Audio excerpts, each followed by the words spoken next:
Bismillahirrahmanirrahim. Assalamualaikum warahmatullahi wabarakatuh. Pada video kali ini saya nak kongsikan bagaimana untuk menulis dan juga untuk membezakan penulisan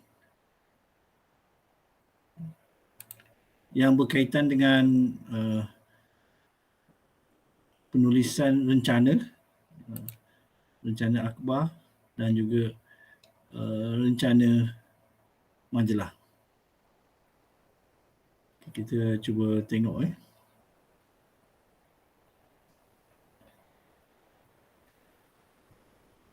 Secara umumnya penulisan rencana ni dia ada beza dengan penulisan berita, surat khabar terutamanya.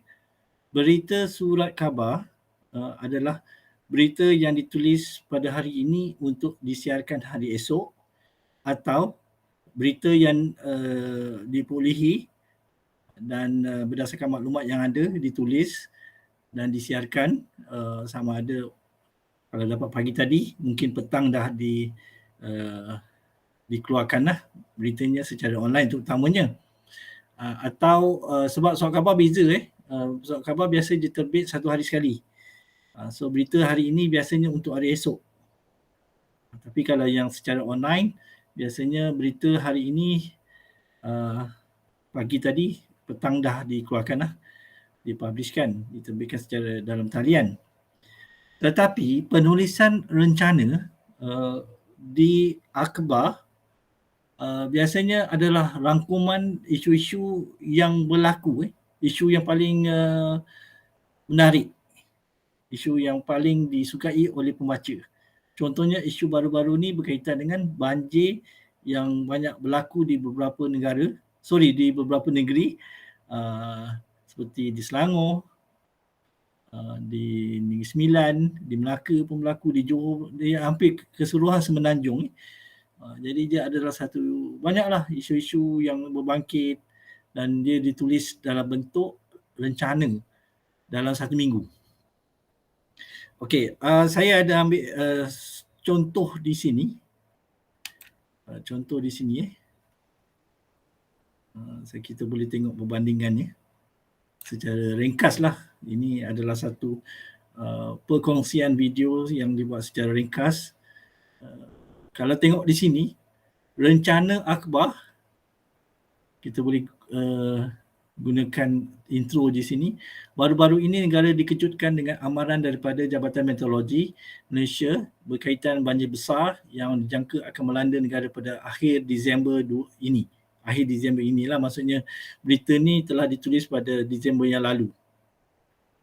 Okey. Seterusnya, kalau majalah, dalam majalah kita tak bolehlah nulis berdasarkan apa yang untuk siaran seminggu yang lalu. Kita biasanya majalah, kalau bulan sekarang ni bulan 1 bulan 1, 1, 2, 3 ataupun bulan 4 artikel ini akan disiarkan. Jadi tempoh masa untuk siarkannya memerlukan masa yang agak panjang.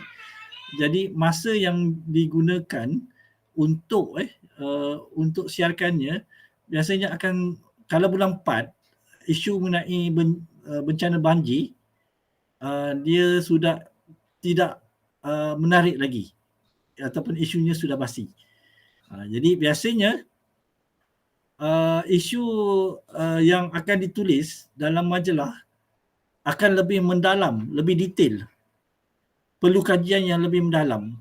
Kalau you tengok di sini baru-baru ini, kalau untuk rencana akhbar lah, negara dikejutkan dengan amaran daripada Jabatan Meteorologi Malaysia berkaitan banjir yang dijangka akan melanda negara pada akhir Disember ini. Jadi kalau ini kita tulis untuk majalah, dia dah tak relevan. So kalau kita kata akhir Disember ini yang akan kita publishkan artikel ni di majalah kita yang kita siarkan pada bulan 4. So dia agak basi lah, dianggap sebagai satu berita yang basi. Tetapi untuk kita mengelakkannya menjadi masih relevan, boleh disiarkan, kita kena mendalami fakta-fakta tu, kita kena keluarkan. Contoh di sini fakta yang satu fakta lah, satu fakta yang diperolehi di sini kalau untuk rencana surat khabar lah, rencana surat khabar, fakta yang diperolehi dalam tempoh beberapa minggu lalu. Seperti amaran daripada di sini saya boleh type lah, Jabatan Meteorologi. Ejaannya betul tak? Ejaannya Meteorologi. Jabatan Jabatan Meteorologi Malaysia.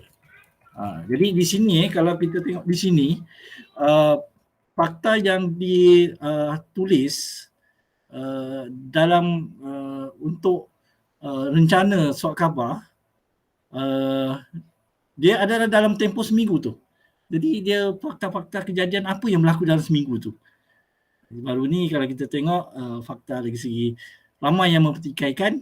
Contoh saya pun tak boleh menyatakan bahawa dia satu kesalahan di mana. Kita boleh keluarkan bahawa lagi segi bantuan yang daripada pihak tertentulah yang dikatakan lambat dan sebagainya. Itu satu perbincangan lah. Satu kita keluarkan je, kita tak boleh menyatakan mereka ni bersalah dan sebagainya, kita keluarkan je. Tetapi kalau dalam majalah tulisan rencana majalah, kita boleh detailkan lagi. Kita boleh menjelaskan dengan lebih besar lagi, jelas lagi, supaya dia menjadi sesuatu yang lebih clear, yang lebih jelas. Apa sebenarnya yang berlaku? Kenapa berlakunya bantuan yang lambat tiba? Kalau tengok media sosial begitu hebat mengkritik pihak pemerintah pada masa itu, terutamanya pemimpin setempat. Tapi kita sebenarnya kalau dalam penulisan rencana majalah ni, kita akan boleh ketengahkanlah pandangan kita, sebab mungkin pada masa itu berbeza dalam situasinya, tapi mungkin dalam 2-3 bulan mungkin ada fakta-fakta lain yang boleh kita kemukakan, sebab dia boleh jadi evergreen jika kita ada fakta baru. Kita boleh backup lah, apa dan sebagainya lah. Jadi itu yang saya katakan tadi, bahawa fakta yang mungkin berlaku berkaitan dengan banjir yang besar yang berlaku beberapa negeri di negara kita ini, mungkin pada 4 bulan akan datang ia menjadi sesuatu yang agak basi kalau kita tak freshkan, tidak segarkan semula fakta yang kita ada dengan di-backupkan dengan fakta-fakta yang terkini. Mungkin kita boleh ambil komen daripada profesor yang pakar mahir dalam bidang meteorologi ini. So itulah, kita boleh jadikannya sebagai sesuatu yang fakta baru dan segar. Okey, lagi segi huraian fakta. Rencana surat khabar, huraian fakta keupayaan penulis. Huraian fakta berdasarkan keupayaan penulis. Begitu juga huraian fakta dalam rencana majalah pun begitu juga, berdasarkan keupayaan penulis. Maksud di sini, penulis harus berusaha, tetapi tempoh usaha yang dibuat untuk penulisan rencana akhbar singkat. Apa yang isu berlaku dalam seminggu itu diketengahkan. Tapi dalam penulisan rencana majalah, kita ada masa yang agak lama.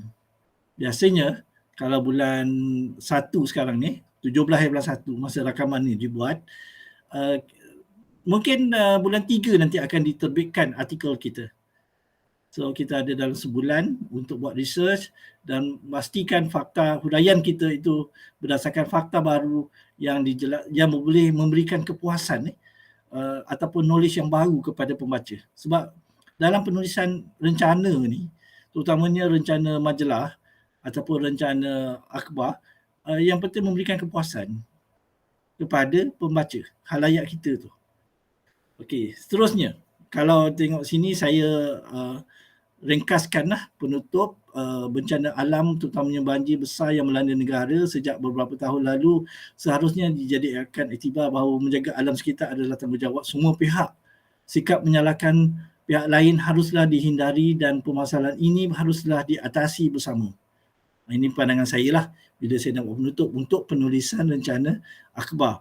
Tetapi beza penulisan rencana majalah disebabkan kita membuat lebih banyak mempunyai masa yang agak lama, panjang. So dari segi huraian fakta kita itu, penutup kita itu harus berdasarkan huraian fakta dan ikut fakta yang kita ada. So saya tak meletakkan satu cadangan kat sini, cadangan penutup. Tapi yang boleh saya nyatakan di sini, penutup dalam majalah, penutup dalam rencana majalah haruslah lebih padat. Apa-apa pun dalam penulisan majalah, penulisan rencana majalah, sekurang-kurangnya 60% adalah fakta yang kita dapat, yang kita jumpa, dan 40% ataupun 30% daripada pandangan kita selepas kita melakukan penyelidikan, terutamanya dalam penulisan rencana majalah ni dia perlukan penyelidikan yang lebih mendalam. Tapi dalam penulisan rencana akhbar, biasa kita tak sempat nak buat penyelidikan yang secara mendalam kerana masa rushing. Mungkin 2-3 hari je kita ada masa nak mencari fakta, nak menulis dan sebagainya. So beza dengan rencana majalah, biasanya memerlukan masa yang lebih, sebulan contohnya. So kita ada masa yang agak lama untuk mendapatkan, mencari fakta yang terkini.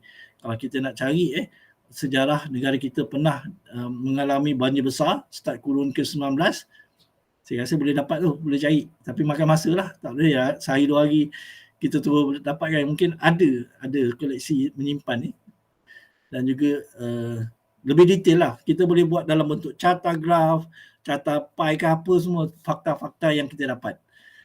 Itu sebab kalau kamu tengok banyak dalam penulisan rencana dia lebih kepada fakta-fakta dan dia cuba buat dalam bentuk carta, graf ke dan sebagainya untuk membuktikan bahawa penulisan yang ditulis adalah berdasarkan fakta yang jelas. Tetapi kalau rencana surat khabar, biasanya dia banyak lebih kepada isu-isu yang berlaku dalam seminggu tu. So kalau dia sentuh mengenai alam sekitar lah. Kalau dia sentuh mengenai mangsa-mangsa yang trauma tadi, trauma lah cerita dia. Jadi mungkin dia akan terhad fakta dalam penulisan dia punya rencana tadi. Terutamanya lagi segi rencana surat khabar tadi lah. Okey, itu sajalah perkongsian saya pada kali ini. InsyaAllah mungkin kalau ada kesempatan saya akan buat lagi video berkaitan lah penulisan rencana akhbar ni dan juga penulisan rencana majalah. Saya stop sharing. So itu saja. Mudah-mudahan kita berjumpa lagi pada pertemuan yang akan datang. Assalamualaikum warahmatullahi wabarakatuh.